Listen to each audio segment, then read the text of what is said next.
खिचड़ी के चार यार, खिचड़ी के चार यार, घी पापड़ और दही अचार, बनाने का तो हमने बना डाला बम।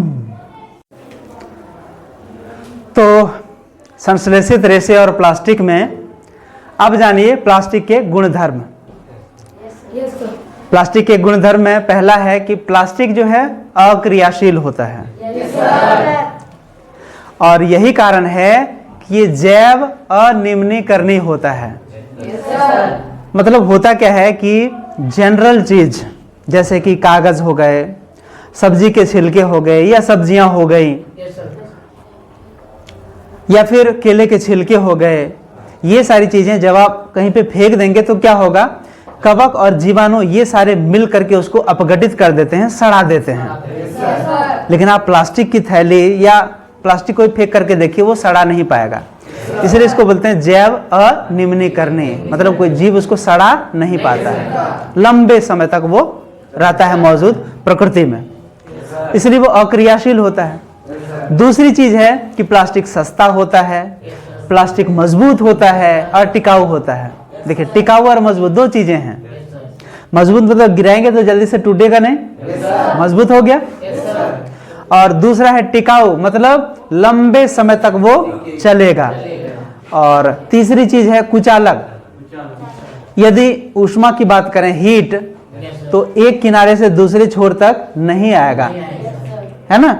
उसी तरह विद्युत की बात करें, बिजली का झटका, तो उसकी मदद से यदि कोई चीज बिजली की सामानों को हम लोग छूते हैं तो क्या होगा कि बिजली के झटके नहीं लगेंगे, इसलिए वो विद्युत का भी कुचालक और ऊष्मा का भी कुचालक होता है। और जैव अनिम्नीकरणीय होता है, ये तो हमने आपको बताया है।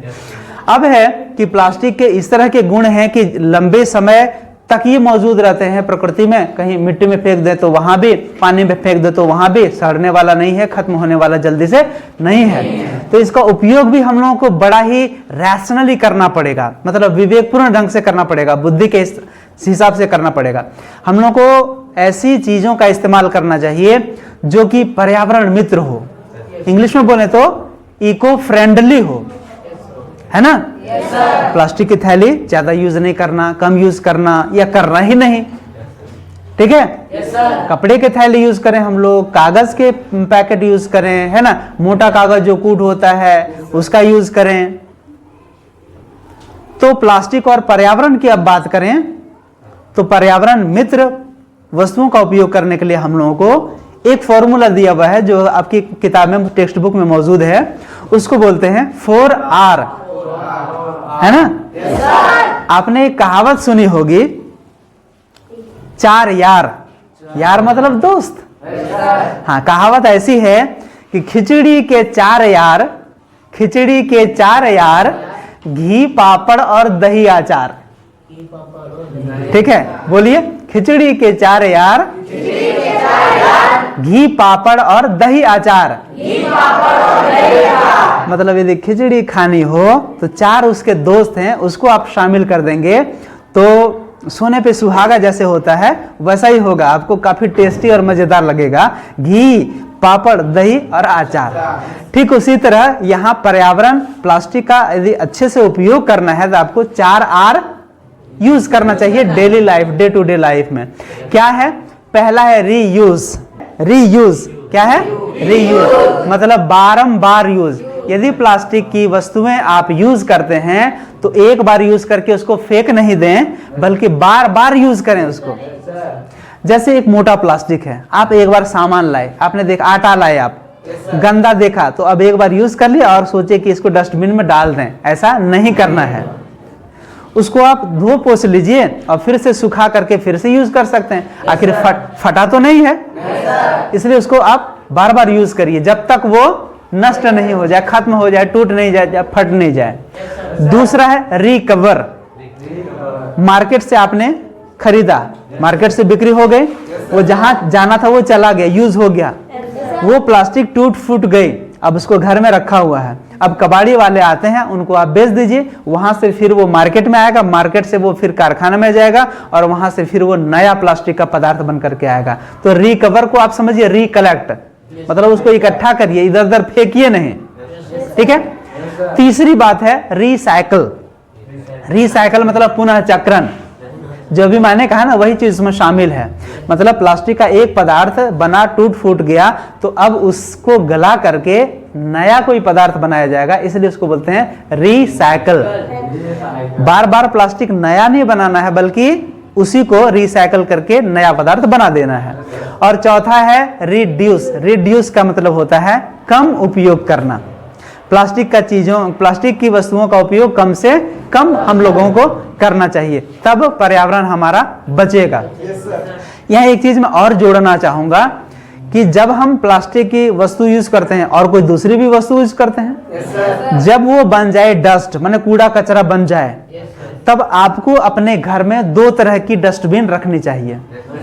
एक डस्टबिन होनी चाहिए जो हो बायोडिग्रेडेबल, मतलब उसमें आप सब्जी के छिलके रखें, कटे छिलके रखें, केले के छिलके रखें, कागज उसमें भर दें। और दूसरा डब्बा जो है वो नॉन बायोडिग्रेडेबल हो, मतलब उसमें जैव अनिम्नीकरणीय पदार्थ रखें, जैसे प्लास्टिक की चीजें, प्लास्टिक की थैलियां, वो उसमें डाल करके रखें। इससे क्या होगा, जब कबाड़ी वाला आपके यहाँ लेने के लिए आएगा प्लास्टिक, तो आपको सुविधा होगी छांटने में, आसानी से बेचने में सुविधा होगी। ठीक है, तो क्योंकि आप जान गए कि प्लास्टिक को जलाने से प्रदूषण होता है, इसको फेंकने से भी सड़ता नहीं है और प्रदूषित हो जाती है जमीन, हमारी भूमि। पानी में फेंकेंगे तो भी ये सड़ता नहीं है। तो आइए मैं आपको एक कविता सुनाता हूं जो मेरी बनाई हुई है। बहुत पहले, मुझे लगता है हो गए 10-15 साल, उस समय मैंने ये कविता बनाई थी। तो आइए आपको मैं सुनाता हूं, सुनेंगे? ओके, सुनिए। कविता का नाम है प्रदूषण। हाँ, छोड़ेगा हमें अब नहीं प्रदूषण, बनाने का तो हमने बना डाला बम। छोड़ेगा हमें अब नहीं प्रदूषण, बनाने का तो हमने बना डाला बम। परमाणु और हाइड्रोजन, छोड़ेगा हमें अब नहीं प्रदूषण। आप जानते हैं 2 तरह के बम पढ़े होंगे आपने, एक परमाणु बम और एक हाइड्रोजन बम। इसमें से ज्यादा खतरनाक कौन होता है? Hydrogen bomb. ठीक है। हाँ, काट डाला जीवन दायिनी वृक्ष को, काट डाला जीवन दायिनी वृक्ष को, चीर डाला जननी के वक्ष को। जननी मातृभूमि, इसके वक्ष मतलब इसकी छाती को हमने चीर दिया। एक तो हम लोग खेती वगैरह करते हैं, उसमें हल चलाते हैं, लेकिन जब हम लोग पहाड़ तोड़ते हैं, जब कोयला निकालने के लिए, खनिज निकालने के लिए उसको उखाड़ते हैं, ठीक है, तो क्या होता है, हम लोग जननी के वक्ष को चीर रहे होते हैं। अशांत कर दिया पूरे अंतरिक्ष को। अंतरिक्ष में बहुत सारी चीजें हम लोग छोड़ते हैं, वो उपग्रह हो या कोई चीज हो, जब तक उसका यूज है, जब यूज खत्म हो गया उसका तो विचरते ही रहते हैं। तो परमाणु कचरा, ठीक है, अंतरिक्ष में उपग्रह, ये कचरे बन गए। तो अशांत कर दिया पूरे अंतरिक्ष को। सड़क, पटरी और कारखाने लगाने को खत्म किया हरे भरे वन और ऑक्सीजन, छोड़ेगा हमें अब नहीं प्रदूषण। हमने बनाए मस्ती के लिए सिगरेट, मस्ती के लिए हमने बनाए सिगरेट, सुविधा के लिए रेफ्रिजरेटर, मनोरंजन के लिए डीजे। सिंथेटिक वस्तुएं और प्लास्टिक, अभी जिक्र आया, सिंथेटिक वस्तुएं और प्लास्टिक, ढेर सारे वाहन और पानी वाले जहाज। हमने वाहन तो ढेर सारे बना दिए, पान खाने जाना हो, टॉयलेट जाना हो, मोटरसाइकिल निकाल ले, ऑफिस जाना हो मोटरसाइकिल निकाल ले, या फिर अपने कार निकाल ले। क्यों भैया? आप जो पब्लिक ट्रांसपोर्ट है उससे जाइए, उससे भीड़ भी कम होगी, उससे प्रदूषण भी कम होगा, आपका खर्चा भी बचेगा। है कि नहीं? हाँ, लेकिन स्टेटस सिंबल बना लिया हमने, उसको सुविधा के लिए बनाए थे। आइए मिलकर करें हम कम उपयोग जीवाश्म ईंधन। जीवाश्म ईंधन का उपयोग कम करना चाहिए। जीवाश्म ईंधन ऐसे ईंधन होते हैं जो हमें जैव पदार्थों से मिलते हैं, जैसे कि कोयला, जैसे कि पेट्रोलियम, हाँ, जैसे कि लकड़ियां, ये सारे क्या हैं? जीवाश्म ईंधन है। छोड़ेगा हमें अब नहीं प्रदूषण। आइए बने शिक्षित और विवेकशील, आप और हम मिलकर करें जनसंख्या कम, छोड़ दें सिंगल यूज प्लास्टिक को, कम करें ग्रीन हाउस गैस और क्लोरोफ्लोरोकार्बन, अपनाएं 4R सिद्धांत, अपनाएं 4R सिद्धांत, बचाएं ओजोन परत और पृथ्वी को। इससे बचेगी पूरी मानवता और धरा पर जनजीवन। छोड़ेगा हमें अब नहीं प्रदूषण। और अंतिम जो पंक्तियां हैं वो हैं, प्रदूषित हुआ तन, प्रदूषित हुआ मन, हे मानव कल के लिए भी कुछ रहने दो, हे मानव कल के लिए भी कुछ रहने दो, तुम इतने भी स्वार्थी मत बन और मत बन, छोड़ेगा हमें अब नहीं प्रदूषण, छोड़ेगा हमें अब नहीं प्रदूषण।